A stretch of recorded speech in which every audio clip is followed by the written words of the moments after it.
Los muertos no necesitan flores tan caras, Eduardo. Marina se acomodó las gafas oscuras, observando desde su BMW mientras Eduardo colocaba un arreglo de rosas negras sobre el féretro de Carmen. Ni siquiera le gustaban las rosas. La Basílica de San Ángel se alzaba imponente bajo el cielo gris de la Ciudad de México. El cortejo fúnebre, una procesión de trajes negros y susurros contenidos, serpenteaba hacia la entrada principal. Eduardo Vélez mantenía la compostura que se esperaba del viudo de una de las familias más prominentes de las Lomas. «Señor Vélez», murmuró el padre Ignacio, «¿desea decir algunas palabras?». Eduardo ajustó su corbata negra de seda y avanzó hacia el púlpito. Sus zapatos italianos resonaron contra el mármol, cada paso un eco en la nave central de la iglesia. Desde su posición privilegiada, podía ver a los asistentes, socios comerciales, figuras de la alta sociedad mexicana y la junta directiva completa de Grupo Vélez. Carmen comenzó, su voz quebrándose estratégicamente, una esposa ejemplar.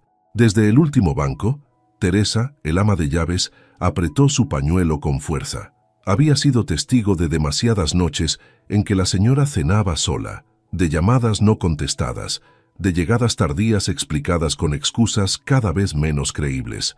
Su dedicación a las causas sociales, Eduardo hizo una pausa estudiada, será su legado permanente.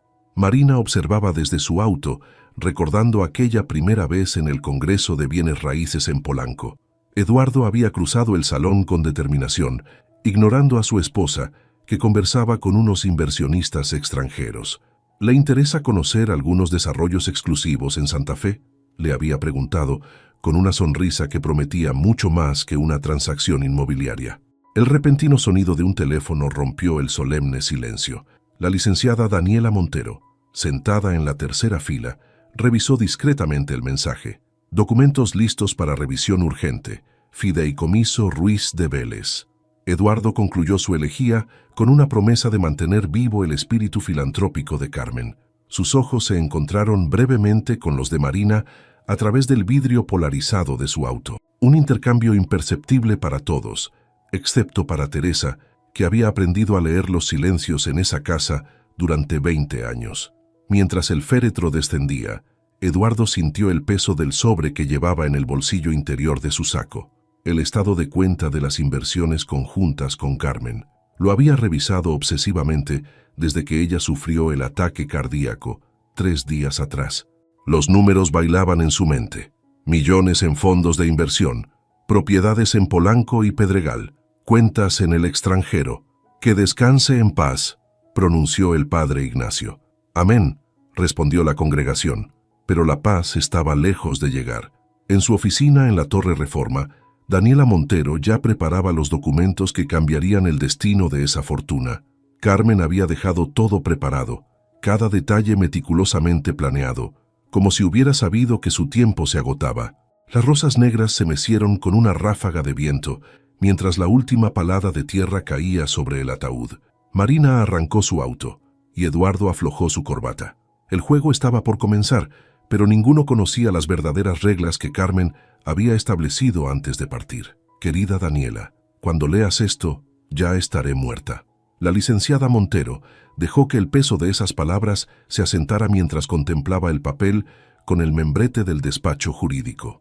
El sol de la tarde se filtraba por los ventanales de su oficina en Masaryk, iluminando el sobre que Carmen había dejado bajo su custodia 3 meses atrás. «Si estás leyendo esta carta, significa que sucedió tal como lo preví. Eduardo y su amante no perdieron tiempo en buscar la herencia. Los conozco bien, demasiado bien». Daniela se levantó de su escritorio de caoba y caminó hacia la caja fuerte empotrada en la pared. Sus tacones resonaron contra el piso de mármol mientras recordaba su última reunión con Carmen.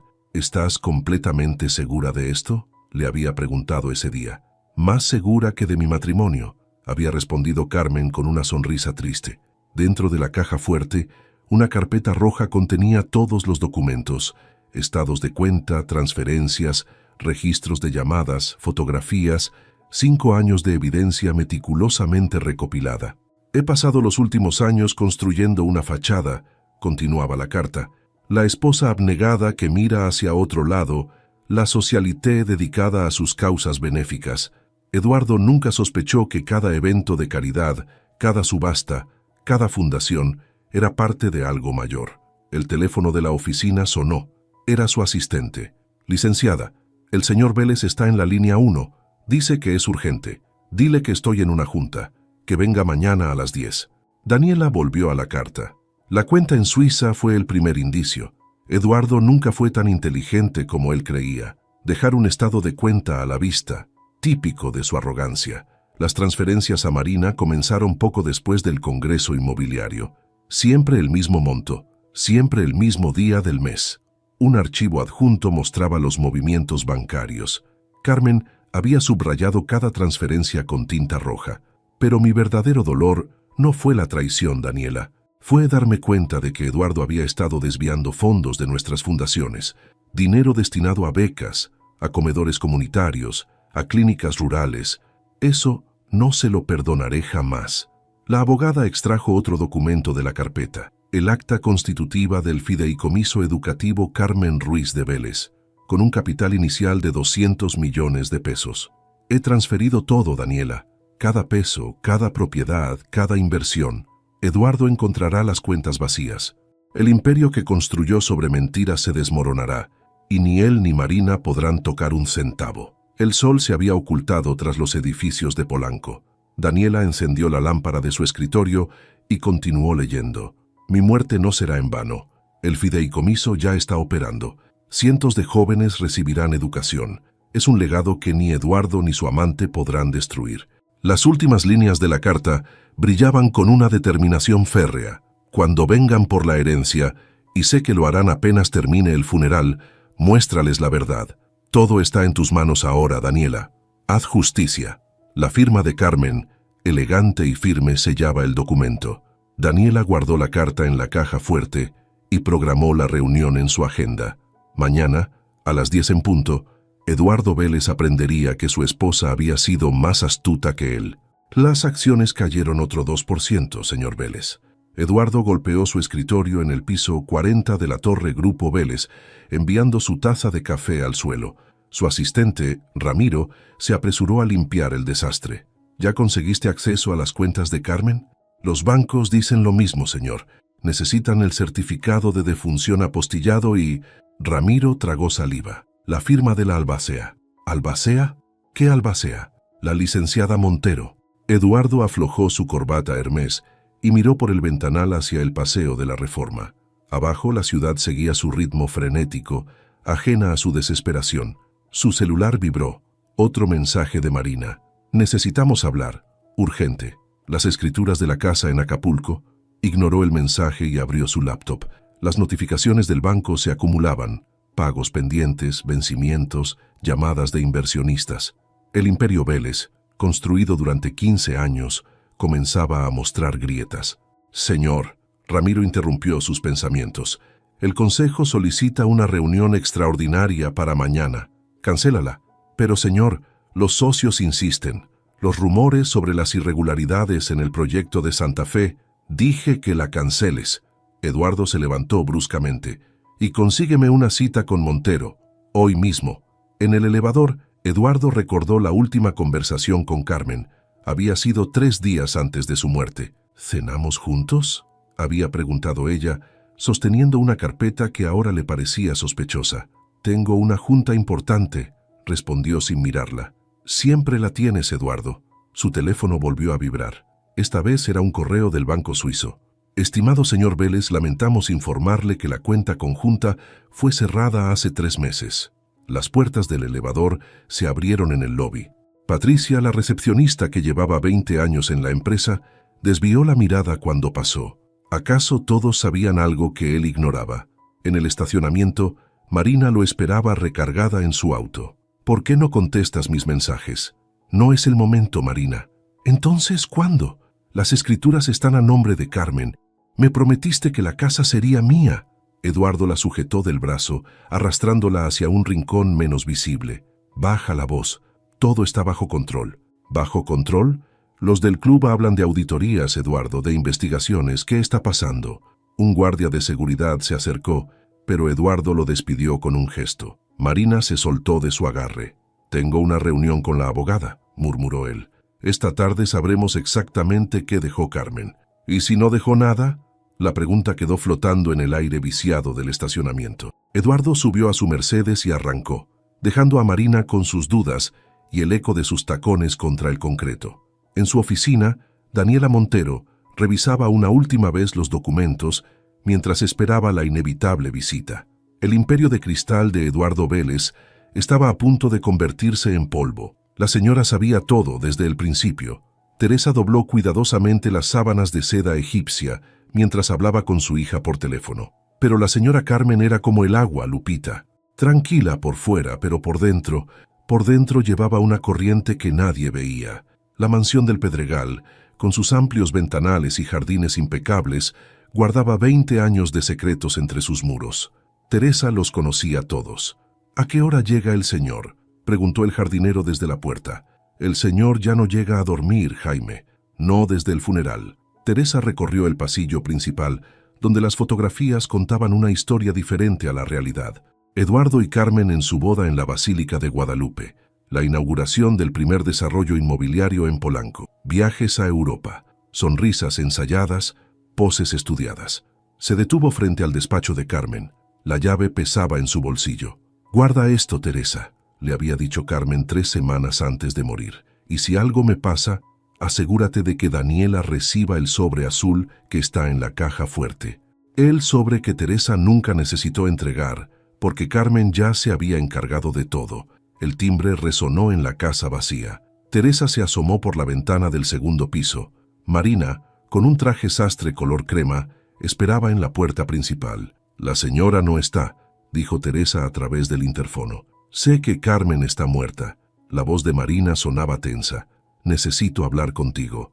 Teresa dudó. En 20 años jamás había permitido que la amante cruzara el umbral de la casa. Pero algo en su voz. 5 minutos, concedió Teresa.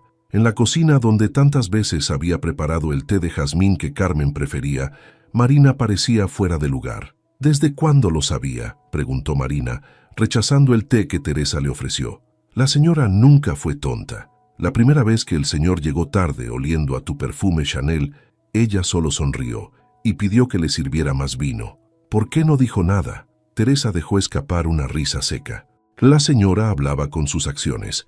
«¿Sabías que el comedor comunitario donde tu madre recibe tratamiento gratuito para su diabetes? Fue Carmen quien lo fundó». Marina palideció. «O la beca universitaria de tu hermana menor. También fue ella». «Imposible». La señora Carmen tejía su red como una araña paciente. Cada obra de caridad, cada donación, todo tenía un propósito. Marina se levantó bruscamente, su taza de té intacta. Eduardo nunca mencionó. El señor nunca se molestó en saber qué hacía su esposa con el dinero. Estaba demasiado ocupado construyendo torres de cristal y comprando casas en Acapulco. El sol comenzaba a ocultarse tras las bugambilias del jardín. Teresa acompañó a Marina a la puerta. «Un último detalle, señorita». Teresa sacó un sobre de su delantal. «La señora dejó esto para usted». Marina tomó el sobre con manos temblorosas. «¿Cuándo?» «Hace un mes. Dijo que sabrías cuándo abrirlo». Mientras el auto de Marina desaparecía entre las calles del Pedregal, Teresa regresó a sus labores. La mansión, como todas las noches desde la muerte de Carmen, se sumergió en un silencio que guardaba más verdades de las que Eduardo jamás imaginó. ¿Qué significa que no hay acceso a las cuentas? Eduardo se inclinó sobre el escritorio de su abogado, Federico Aldana, en un despacho con vista al Ángel de la Independencia. «Exactamente eso, Eduardo. Cada cuenta conjunta que tenías con Carmen fue cerrada o transferida en los últimos 3 meses. Federico extendió una serie de documentos sobre su escritorio de caoba. Es como si alguien hubiera planeado esto meticulosamente. En otro punto de la ciudad, Marina enfrentaba una conversación similar en un café de Condesa. «No hay base legal para reclamar nada», explicaba la licenciada Raquel Soto, removiendo su café sin azúcar. «Las propiedades que el señor Vélez te prometió estaban todas a nombre de su esposa. Pero tengo correos, mensajes, promesas que legalmente no valen nada». El celular de Marina vibró. Otro mensaje de su hermana, agradeciendo la beca universitaria. Cada palabra era ahora un recordatorio de la red invisible que Carmen había tejido a su alrededor. Mientras tanto, en la Torre Reforma, Daniela organizaba cronológicamente los documentos para la reunión del día siguiente. Cada papel contaba una historia: transferencias sospechosas, desvíos de fondos, dobles contabilidades. «Licenciada», interrumpió su asistente, «el señor Vélez insiste en adelantar la reunión para hoy. Dile que los documentos aún no están listos. Mañana a las 10, como acordamos». Daniela abrió el último archivo, estados financieros de las fundaciones que Carmen presidía. Las irregularidades saltaban a la vista: fondos destinados a escuelas que terminaban en cuentas personales, donaciones que se evaporaban en el camino. Su teléfono sonó. Era el director del Banco Azteca. «Licenciada Montero, tenemos una situación. El señor Vélez intenta ejecutar poderes revocados sobre las cuentas de su esposa. Procedan según el protocolo que establecimos. No autoricen nada sin mi firma». En su oficina del Grupo Vélez, Eduardo destrozaba su escritorio buscando documentos, poderes notariales, cualquier cosa que le diera acceso al imperio que creía controlar. «¡Ramiro!», gritó a su asistente. «¿Dónde están los documentos de la Casa de las Lomas?». «Señor, esa propiedad fue transferida a un fideicomiso hace 2 meses». «¿Qué fideicomiso?». «No tengo esos detalles, señor. La señora Carmen manejaba esas cuestiones personalmente». Eduardo se aflojó la corbata, sofocado. En su mente, las piezas comenzaban a encajar: las juntas misteriosas de Carmen, sus visitas frecuentes a Daniela, las carpetas que siempre llevaba consigo. Su celular sonó. Era Marina. «No hay nada, Eduardo. Ni la casa, ni las cuentas, ni las propiedades. Tu esposa nos dejó sin nada». En su oficina, Daniela cerró el último folder. Mañana, a las 10 en punto, el imperio de Eduardo Vélez se enfrentaría a su verdad. Y ella, como ejecutora del último acto de justicia de Carmen, sería el instrumento de su caída. La danza de los millones estaba por terminar, pero no como Eduardo y Marina habían imaginado. «Siéntese, señor Vélez». La oficina de Daniela Montero, en el piso 30 de la Torre Reforma, parecía más fría que de costumbre. Eduardo ajustó su traje Armani, un escudo cada vez más delgado contra la realidad que se avecinaba. «¿Dónde está Marina?», preguntó Daniela, aunque ya conocía la respuesta. «Esto es entre Carmen y yo. La señorita Sotomayor tiene tanto derecho a estar aquí como usted». Daniela presionó el intercomunicador. «Hazla pasar». Marina entró evitando la mirada de Eduardo, su habitual confianza reemplazada por una inquietud mal disimulada. Antes de comenzar, Daniela extrajo una USB de su cajón. Carmen dejó instrucciones específicas para este momento, incluido este video. La pantalla del televisor cobró vida. Carmen apareció sentada en su biblioteca, el jardín del Pedregal visible a través de la ventana. «Eduardo, Marina». La voz de Carmen, clara y serena, llenó la habitación. «Si están viendo esto, mis sospechas eran correctas». Eduardo se enderezó en su silla. Marina apretó su bolso Prada contra su pecho. «Durante 5 años observé su aventura, cada transferencia bancaria, cada reservación de hotel, cada propiedad comprada con dinero desviado de nuestras fundaciones. Esto es ridículo». Eduardo intentó levantarse. «Siéntese», ordenó Daniela, «no hemos terminado». En la pantalla, Carmen sostenía una carpeta roja. «Eduardo, ¿realmente creíste que no me daría cuenta? Los desvíos de fondos de los comedores comunitarios, las becas estudiantiles que nunca llegaron a su destino». Marina palideció al reconocer los programas que habían beneficiado a su familia. «Todo mi patrimonio, cada peso, ha sido transferido al fideicomiso educativo Carmen Ruiz de Vélez. Irrevocable, blindado, las propiedades, las inversiones, todo servirá para becas y programas sociales». «No puede hacer eso». Eduardo golpeó el escritorio. «Soy su esposo». «Eras mi esposo», corrigió Carmen desde la pantalla. «Y como tal, tenías un deber fiduciario que violaste repetidamente. Daniela tiene toda la documentación necesaria para una auditoría fiscal». Marina se levantó silenciosamente, dirigiéndose hacia la puerta. «¿A dónde vas?». Eduardo la sujetó del brazo. «Suéltame», susurró ella. «Se acabó». «Marina», la voz de Carmen la detuvo. «Tu hermana podrá conservar su beca. Tu madre seguirá recibiendo tratamiento. No castigo inocentes por los pecados de otros». Las lágrimas corrían por el rostro de Marina mientras abandonaba la oficina. En cuanto a ti, Eduardo, Carmen hizo una pausa. La fiscalía recibirá un expediente detallado de tus actividades financieras. Tu imperio se construyó sobre mentiras. Es justo que caiga con la verdad. La pantalla se oscureció. Eduardo, desmoronado en su silla, parecía haber envejecido 10 años en 10 minutos. Los documentos están listos para su firma. Daniela colocó una pila de papeles frente a él. Su renuncia a cualquier reclamo sobre el patrimonio de Carmen y su dimisión inmediata como director de Grupo Vélez. Afuera, la Ciudad de México continuaba su rutina diaria, indiferente al imperio que se convertía en cenizas en el piso 30 de la Torre Reforma. La señora preparaba té de jazmín todos los viernes, dijo Teresa, sirviendo 2 tazas en la cocina de la mansión.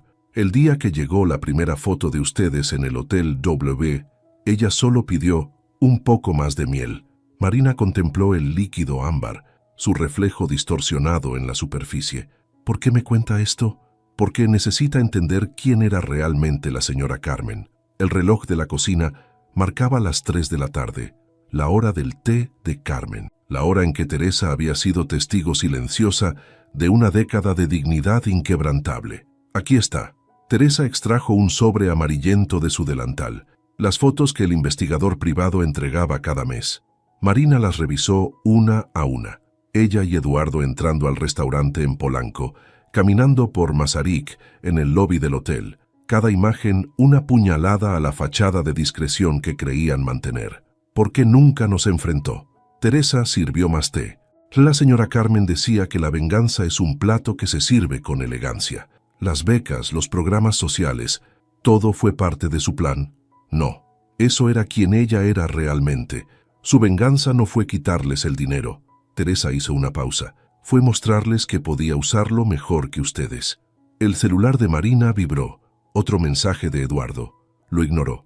La última vez que la vi, continuó Teresa, me entregó esto para usted. Deslizó un sobre blanco sobre la mesa.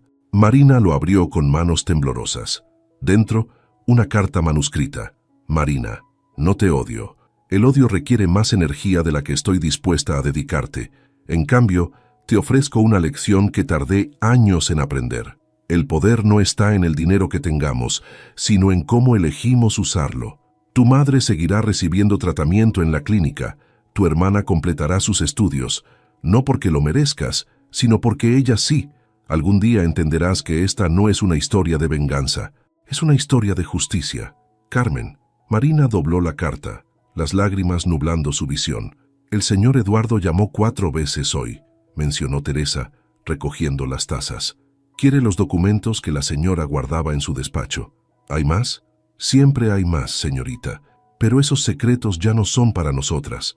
Marina se levantó, su taza de té intacta. En el recibidor se detuvo frente al retrato de Carmen. ¿Sabe algo, Teresa? Ella ganó. No solo el dinero o las propiedades. Ganó porque hasta el final mantuvo su dignidad. La dignidad, señorita Marina, es el único lujo que no se puede comprar.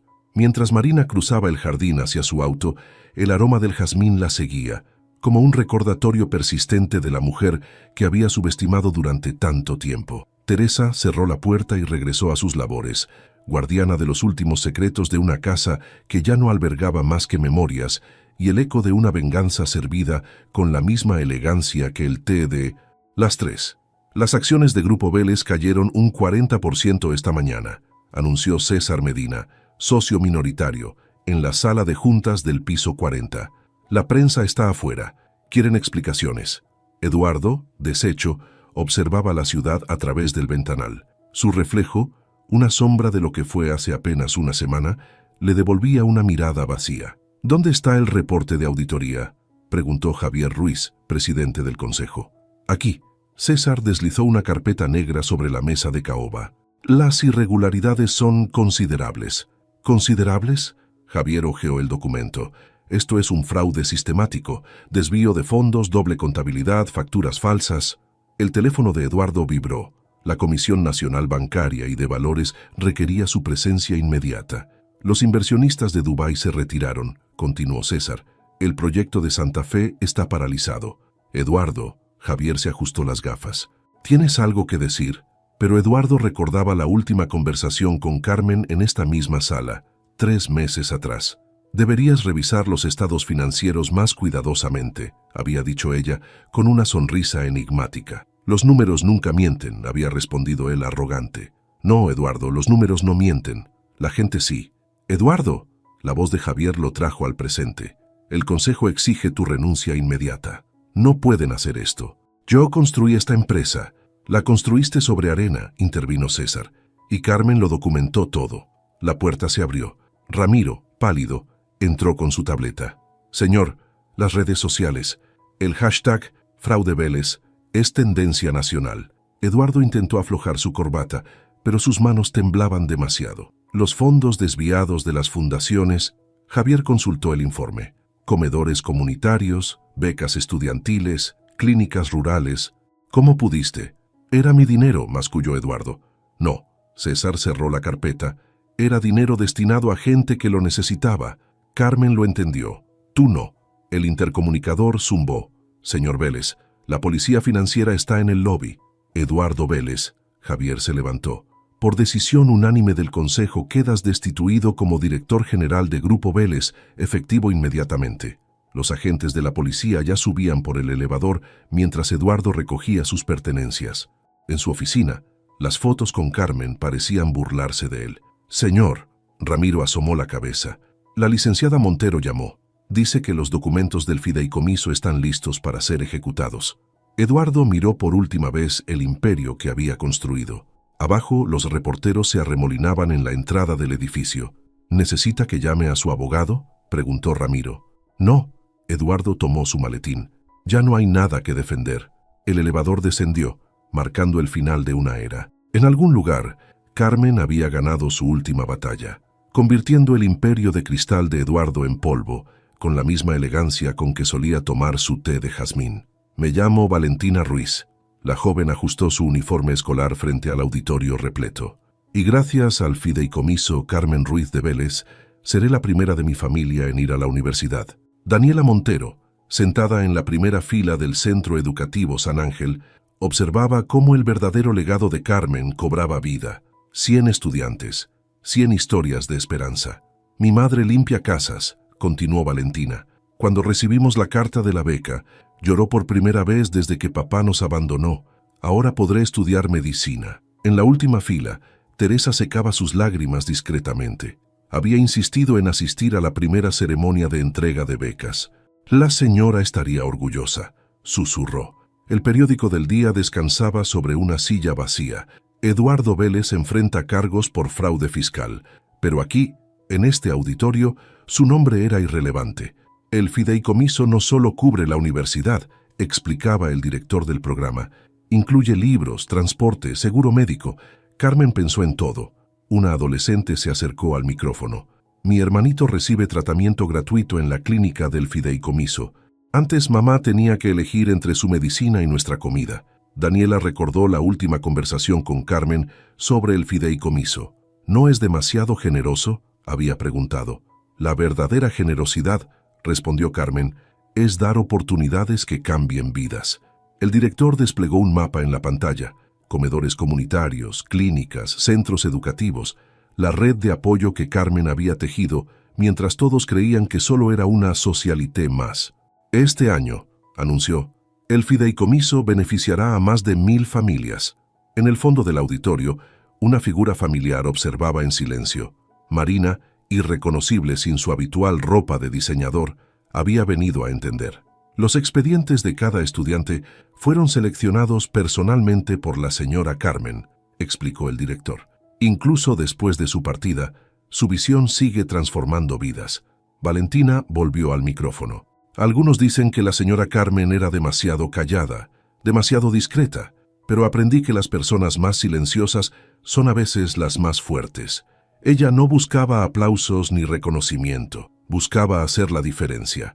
Daniela recordó la última línea del testamento de Carmen. La verdadera riqueza no está en lo que acumulamos, sino en lo que sembramos en otros. El auditorio estalló en aplausos. Teresa, Marina y Daniela, 3 mujeres unidas por el destino de una cuarta, comprendieron finalmente la magnitud del legado de Carmen. No era una historia de venganza, era una lección sobre el poder transformador de la compasión. ¿Estás segura de esto?, preguntó Daniela, revisando los documentos sobre su escritorio en el despacho temporal de Monterrey. Completamente, respondió Marina, firmando la última página. Quiero donar la casa de Valle Alto al programa de becas. La ciudad industrial se extendía bajo el ventanal, tan diferente a la vida que Marina había dejado atrás en la Ciudad de México. 3 meses habían pasado desde la revelación en la oficina de Daniela. Es una propiedad considerable, observó la abogada, la única que Eduardo alcanzó a ponerte a tu nombre. Por eso mismo, no quiero nada de él. El noticiero matutino sonaba en la recepción. Eduardo Vélez había aceptado un acuerdo con la fiscalía. Devolvería millones en activos malversados a cambio de evitar la cárcel. ¿Has sabido algo de él?, preguntó Daniela. Intenta llamar, cada día. Marina se acercó a la ventana. Pero esa vida ya no existe. Su teléfono vibró. Un mensaje de su hermana. Primera semana de residencia médica completada. Gracias por todo. Carmen tenía razón, murmuró Marina. Sobre todo, ¿la extrañas? A Carmen no se puede extrañar a alguien que nunca conociste realmente. Pero ahora la entiendo. Marina sacó un sobre gastado de su bolso. La carta de Carmen. La había leído tantas veces que las palabras se habían desgastado en los dobleces.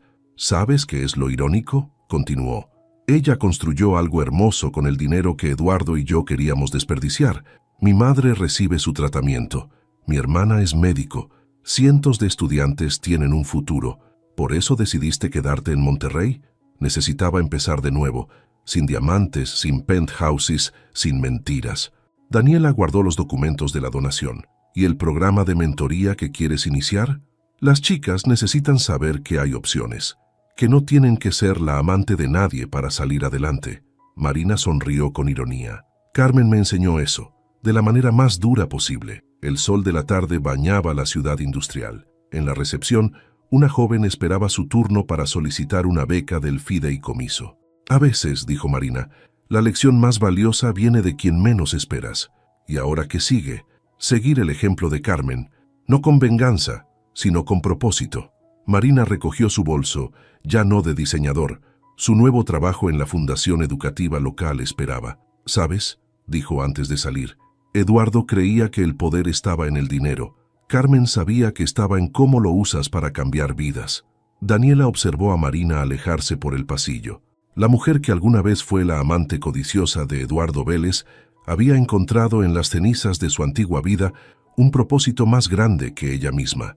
En su escritorio, la foto de Carmen parecía sonreír, satisfecha con una victoria que iba más allá de la venganza, la transformación de una vida.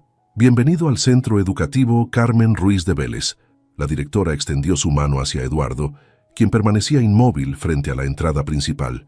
La licenciada Montero nos avisó que vendría. 1 año había pasado. Eduardo, sin su característico traje italiano, vestía un simple pantalón de vestir y camisa blanca. Su Rolex reemplazado por las marcas del tiempo en su rostro. «El jardín», murmuró. «Disculpe». «Las bugambilias son idénticas a las que Carmen cultivaba en casa. Ella supervisó personalmente el diseño del jardín», explicó la directora. Dijo que cada estudiante necesitaba un lugar tranquilo para estudiar. Atravesaron el patio principal, donde grupos de estudiantes preparaban sus exámenes bajo la sombra de los árboles. En una banca, una joven leía 100 años de soledad, el libro favorito de Carmen. «La biblioteca está por aquí», continuó la directora. Carmen insistió en que tuviera ventanales del piso al techo. Decía que la luz natural alimenta el alma. Eduardo se detuvo frente a un mural. Carmen, rodeada de estudiantes, inaugurando el centro. Su sonrisa, la misma que él había dejado de notar hace años, iluminaba la escena. «¿Puedo?», señaló hacia la biblioteca.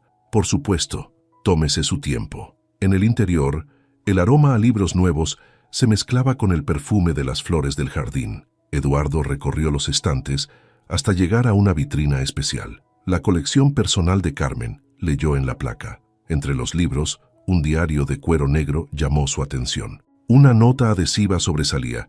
«Para Eduardo cuando esté listo para entender». Con manos temblorosas abrió el diario.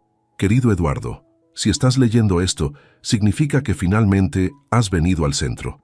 No por el dinero, no por la venganza, sino por la curiosidad de entender. Nunca fue sobre el dinero, era sobre el propósito. Mientras tú construías torres de cristal, yo construía futuros. Mientras planeabas escapadas con Marina, yo planeaba escapes de la pobreza para cientos de jóvenes. No te odio. El odio habría consumido el propósito. En cambio, transformé cada traición en una oportunidad para hacer el bien. Este centro es mi verdadero legado. No los millones en las cuentas, no las propiedades, sino las vidas que cambiará. Hay una plaza vacante en el consejo directivo. Daniela tiene los documentos si decides que estás listo para ser parte de algo más grande que tú mismo. Con esperanza, Carmen. Eduardo cerró el diario. Afuera, los estudiantes comenzaban a salir de sus clases. Sus voces, sus risas, sus sueños eran el verdadero imperio que Carmen había construido. Su teléfono vibró. Un mensaje de Daniela. ¿Listo para la reunión del consejo? Eduardo miró una última vez el mural de Carmen. Por primera vez en un año sonrió. Sí, respondió. Es hora de entender. Las rosas blancas eran sus favoritas. Teresa colocó el ramo sobre la lápida de Carmen, no las negras que trajo el señor al funeral. Daniela Montero se arrodilló para limpiar una hoja caída sobre el mármol. El cementerio de San Ángel, con sus cipreses centenarios, guardaba un silencio solemne en esta mañana de aniversario. Un año, murmuró Daniela. Parece más. En Monterrey, Marina encendía una vela en su pequeña oficina del centro comunitario. Sobre su escritorio, la carta de Carmen descansaba junto a una foto de su hermana en su ceremonia de graduación como médica. «Buenos días, doctora», saludó a una joven que entraba. «¿Lista para revisar las nuevas solicitudes de becas?» En el centro educativo Carmen Ruiz de Vélez, Eduardo presidía su primera reunión del consejo directivo. «El programa ha superado las metas», informaba la directora. 500 nuevos estudiantes este semestre. Eduardo observaba por la ventana el jardín de bugambilias. Un grupo de estudiantes había organizado un círculo de lectura bajo los árboles. En sus manos ejemplares de 100 años de soledad. Carmen tenía razón, dijo Eduardo, más para sí mismo que para el consejo.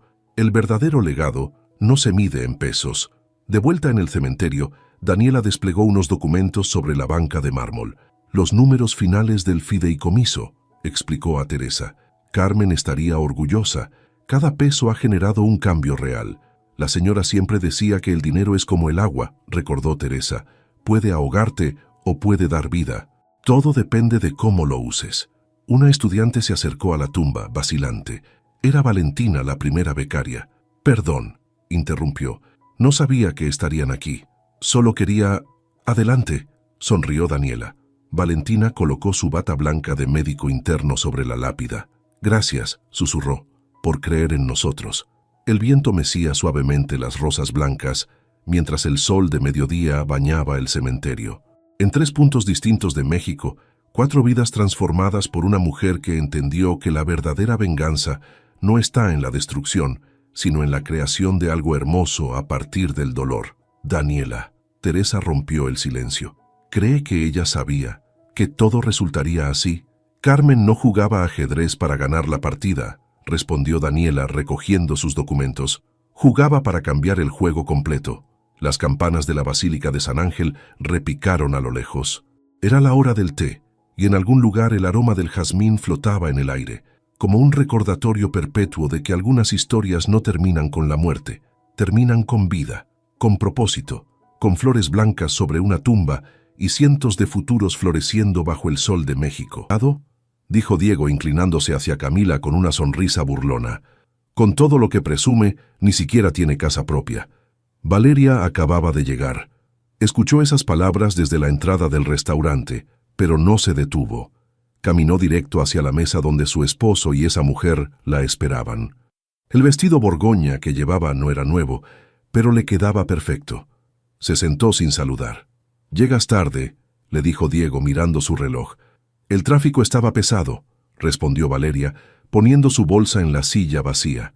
«¿Quién es tu amiga?» «Camila. Trabaja conmigo en el restaurante», dijo él sin dejar de sonreír. «Quería que la conocieras. Ella sí sabe lo que es tener ambición». Camila extendió la mano. Valeria la estrechó con firmeza, mirándola directo a los ojos. La chica tenía unos 25 años, maquillaje impecable, y ese aire de quien cree que ya lo tiene todo resuelto. «Diego me ha contado mucho de ti», dijo Camila, recargándose en la mesa. Dice que eres muy independiente. Lo soy, respondió Valeria. Demasiado, diría yo, interrumpió Diego tomando su copa de vino. A veces pienso que te casaste conmigo solo para tener compañía, no para formar una familia de verdad. Valeria no respondió. Pidió agua al mesero que pasaba y esperó. Sabía que Diego no la había citado ahí para cenar. Esto era un montaje, un juego cruel que él había planeado con cuidado. Mira, Valeria, continuó Diego, ahora más serio. Te traje aquí porque creo que es momento de hablarte con honestidad. Camila y yo, bueno, nos hemos acercado mucho últimamente. ¿Acercado?, preguntó Valeria sin cambiar el tono. Sí, ella me entiende, me apoya. No me hace sentir que soy menos solo porque gano menos que tú. Camila bajó la mirada, pero Valeria notó que estaba disfrutando el momento. Esa chica no era víctima de nada. Estaba ahí porque quería estar. ¿Y qué esperas que diga?, preguntó Valeria. No sé. Algo. Lo que sea. Diego se pasó la mano por el cabello. Siempre eres tan fría, tan calculadora. ¿Nunca te duele nada? Valeria tomó su vaso de agua y bebió despacio. Luego dejó el vaso en la mesa y miró a su esposo con calma. ¿Terminaste? Diego frunció el ceño. Esperaba gritos, lágrimas, alguna escena dramática que pudiera usar después para justificarse, pero Valeria no le dio ese gusto. Porque si ya terminaste, continuó ella, me gustaría pedir algo de comer. No he comido nada desde el desayuno. Camila soltó una risa nerviosa. Diego apretó los labios, molesto.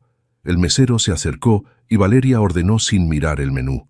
Conocía ese lugar mejor que nadie. Mientras esperaban la comida, Diego siguió hablando. Le dijo que ella nunca había sabido cuidar un hogar, que siempre ponía su trabajo primero, que lo hacía sentir como un accesorio en su vida. Camila asentía a cada frase, como si estuviera en una junta de negocios. Valeria los dejó hablar.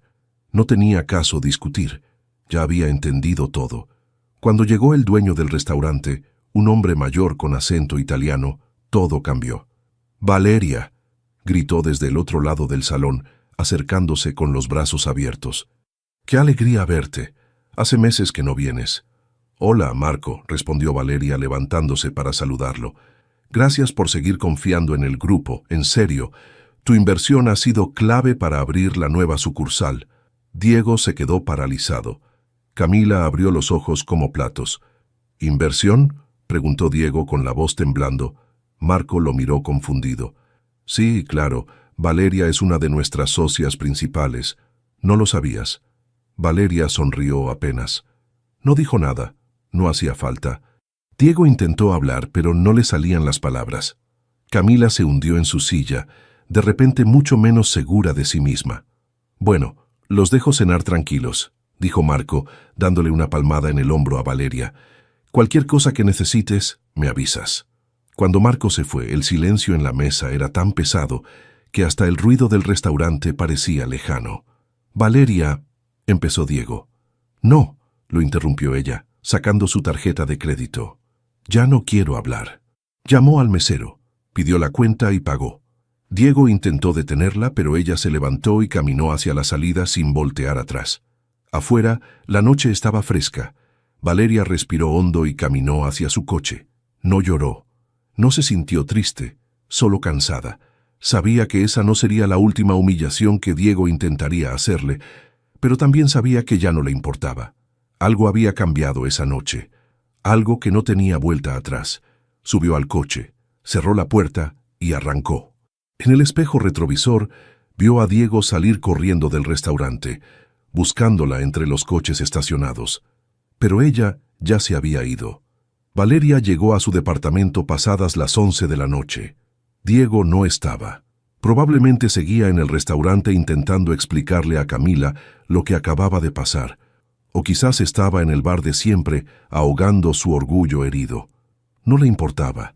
Encendió la luz de la sala y dejó sus llaves en la mesa. El lugar estaba en silencio. Ese silencio incómodo que solo existe cuando dos personas que viven juntas ya no se hablan de verdad. Se quitó los zapatos y caminó descalza hasta su oficina. Abrió la laptop y empezó a revisar sus cuentas bancarias. Llevaba meses sintiendo que algo no cuadraba, pero nunca había tenido tiempo de investigar a fondo. Ahora sí lo tenía. Las primeras transferencias que encontró fueron pequeñas. $500 aquí, 300 allá. Todas salían de su cuenta compartida con Diego hacia una cuenta que no reconocía. Siguió bajando. Más transferencias, más dinero. En total, sumaban casi $20,000 en 6 meses. Valeria sintió que el estómago se le revolvía, pero no de tristeza. Era rabia, rabia pura y fría. Tomó su teléfono y le escribió a Rodrigo, su asesor financiero. Era tarde, pero sabía que él siempre revisaba sus mensajes. Necesito auditar todas mis cuentas. Mañana, urgente. La respuesta llegó en menos de 2 minutos. Listo, te veo a las 9 en mi oficina. Valeria cerró la laptop y se quedó mirando la ventana. Afuera, la ciudad brillaba con sus luces de siempre. Miles de personas viviendo sus vidas, con sus propios problemas, sus propias mentiras. Pensó en su madre, en Lima, en esas tardes cuando era niña y veía a su mamá llorar en la cocina porque el novio de turno le había robado dinero otra vez. Siempre era lo mismo. Hombres guapos, con palabras bonitas y promesas vacías. Su madre les creía cada vez, y cada vez terminaba más pobre y más sola. Valeria había jurado que eso nunca le pasaría a ella. Por eso estudió, por eso trabajó como loca durante años, por eso ahorraba cada centavo que ganaba y vivía con sencillez aunque su empresa facturara cantidades que Diego ni siquiera imaginaba. Pero de nada había servido. Al final, había terminado igual que su madre, confiando